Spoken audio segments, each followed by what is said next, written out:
Ngayong gabi ay babiyahe po tayo papuntang Alaminos sa Pangasinan. Tara po, samahan niyo po kami sa aming biyahe. Nasa biyahe na nga po tayo mga kagenggeng. 2:00 po tayo ng madaling araw, umalis po ng Bulacan.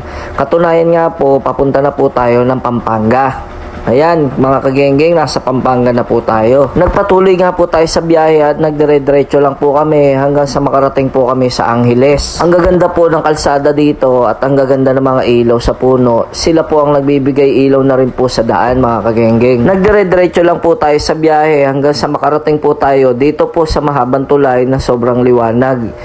Ito po ay papasok na rin po pala tayo sa bayan po ng Tarlac. Grabe mga kagenggeng, mapapatingin ka na lang talaga sa mga ilaw dahil sa sobrang liwanag po ng tulay na to. Sa mga oras na yan, hindi pa po ako inaantok at hindi pa po ako masyadong natutulog dahil sa excited. Dahil first time po namin na bumiyahe po ng ganitong kalayo.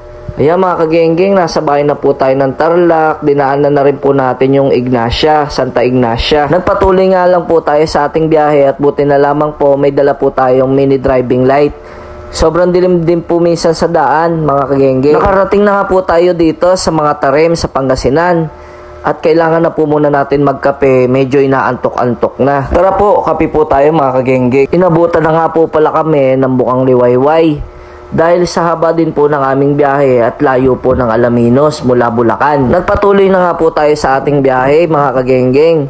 Inabutan na nga po tayo ng araw sa daan. Bali, 2 motor po ang gamit po namin papuntang Pangasinan. Honda Click nga po ang aming gamit, version 3. Sobrang tipid po niya sa gas at hindi po malakas sa konsumo. Nagdire-diretso lang po tayo dyan, mga kagenggeng.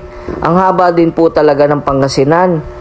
At mga ilang oras lang po ay nakarating na nga po pala tayo sa tinatawag na 100 Island dito po sa Alaminos, Pangasinan. Isang nakakalungkot dahil hindi po namin kaya ang abot presyong kaya nilang bangka rito. Kaya kumain na po kami at babiyahe na naman po pala tayo papunta pong La Union at doon na lang po kami nagpabook. Bumiyahe na nga po tayo mga kagenggeng. Nagdire-diretso nga lang po tayo dyan. Buti na nga lang po ay meron pong kamag-anak po ang aming driver dito sa Calasiao, Pangasinan. Kaya mas minabuti po namin muna na doon po muna magpahinga kahit ilang oras lang. Hindi ko na nga po kinawaan yung pagdating po namin sa Calasiao at nalobat po ako bigla, mga kagenggeng. Pagkatapos nga po namin magpahinga sa Calasiao ay dumiretso na po tayo ng biyahe papunta pong La Union. Bali 88 kilometers pa po ang babiyahin natin mula po sa Calasiao hanggang La Union. Hindi naman po ako nakakaramdam ng pagod dahil nag-e-enjoy po ako sa mga lugar na nakikita ko at napupuntahan ko. Isa pa doon, kasama ko rin po pala ang aking master. Tignan nyo naman mga kagengging yung view dito. Nakaka-relax at nakakawala po ng pagod. Tingnan nyo naman mga kagengging, medyo may bengkang-bengkang na po pala tayong dinadaanan dito. Kaya medyo alalay at hindi po tayo dapat magmadali. Para na rin po pala kami nag-North Loop dito mga kagengging. Biruin mo, inuna namin yung Alaminos, sumunod po kami sa Calasiao, Pangasinan. Pagkatapos po noon, pumunta po pala kami ng La Union. Napakalayo na rin po nang napuntahan namin mga kagenggeng kung dediretsuhin po yung layo na yon. Makalipas lang po ang ilang oras sa biyahe ay nakapasok na rin po tayo sa bayan po ng Agoo.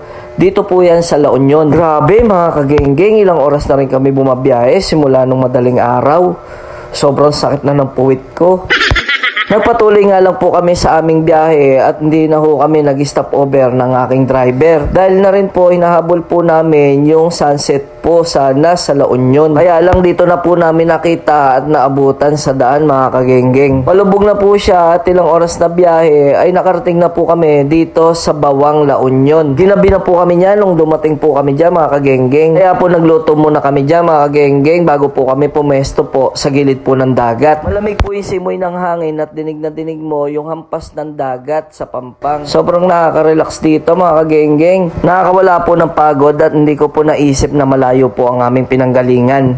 Dahil po sobrang ganda dito kapag kagabi. Nag-relax at nag-chill-chill muna kami dito mga kagenggeng bago po matulog. Bukas ko na rin po ipagpapatuloy ang aking vlog.